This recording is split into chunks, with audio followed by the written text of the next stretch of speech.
Hi மக்களே, இதை பார்த்தீங்கன்னா உங்களுக்கு கோவிலா இல்லை இயற்கை இதான்னு கன்ஃபியூஷன் ஆகிற மாதிரி ஒரு இடத்துக்கு தான் உங்களை நான் கூப்பிட்டு வந்திருக்கேன். இது எங்கேன்னு பார்த்தீங்கன்னா நம்ம ஈரோட்டிலேருந்து கவுந்தப்பாடி ரோடு போகிற வழியில் பெருந்தலையூருங்கிற ஊரில் தான் அமைஞ்சிருக்கு.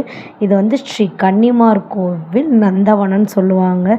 சும்மா இடம் இயற்கையோட பச்சை பசேல்னு சூப்பராக இருந்ததுங்க மக்களே. இந்த இடத்துல என்ன சாமி இருக்குன்னு பார்த்தீங்கன்னா சிவனும் கன்னிமாரும் இருக்கிறாங்க. ஆனால் சாமி பார்க்க சாமியை பார்த்துக்கிட்டே இருக்கலாம் போல் இருந்துச்சு. அது மட்டும் இல்லாமல் இயற்கை சூப்பராக இருந்தது. ரொம்ப அமைதியாக இருக்குது இடமே. ரொம்ப தியானம் பண்ணலாம். மண்டபம் இருக்குது. தங்குற மாதிரி ஹாஸ்டல் வசதியும் இருக்குது. நிறையா ஸ்பெஷலிட்டிஸ் இருக்குங்க மக்களே. நீங்கள் இந்த கோயிலுக்கு கண்டிப்பாக ஒரு தடவை பாருங்கள். இங்கே அது மட்டும் இல்லாமல் நம்மளோட கன்னிமார் சாபம் நிவர்த்தி, கன்னிமார் எப்படி உருவானாங்க அப்படிங்கிற ஒரு புக்ஸு, எல்லா விதமான இதுவும் அந்த புக்கில் இருந்தது. மூலஸ்தானத்தில் பார்த்தீங்கன்னா முருகரும் விநாயகரும் இருக்கிறாங்க. நம்ம அதை விட பீஸ்ஃபுல் பார்த்திங்கன்னா அழகான நந்தி, அவ்வளோ பெரிய இடத்துல நடுவில் நந்தி வச்சுருக்காங்க. சூப்பராக இருந்தது. கோயிலுமே அவ்வளோ ஒரு அமைதியாக எந்த வித சவுண்டு இல்லாமல் சூப்பராக இருந்துச்சு. நீங்கள் இந்த இடத்துல பாருங்கள், நிறையா வகையான தோட்டங்கள், தென்னை மரம் நிறையா இருக்குது. இடமும் நல்லா பெரிய இடம்தான், நல்லா இருந்துச்சு பார்க்குறதுக்கே.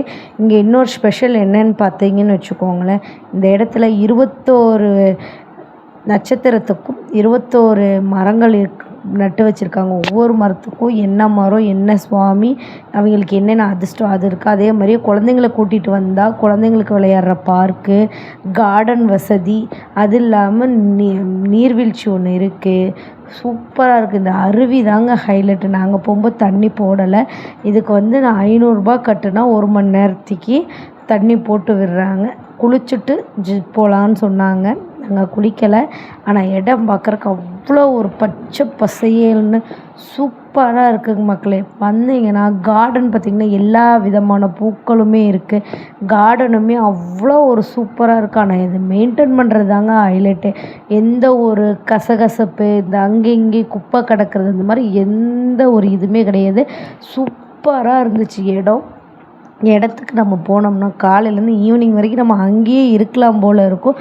அதே ஒரு மாதிரி மதியம் 12 to 1 மணி வரைக்கும் 100 பேர்த்துக்கு அன்னதானம் தினம் போட்டுகிட்டே இருக்காங்க.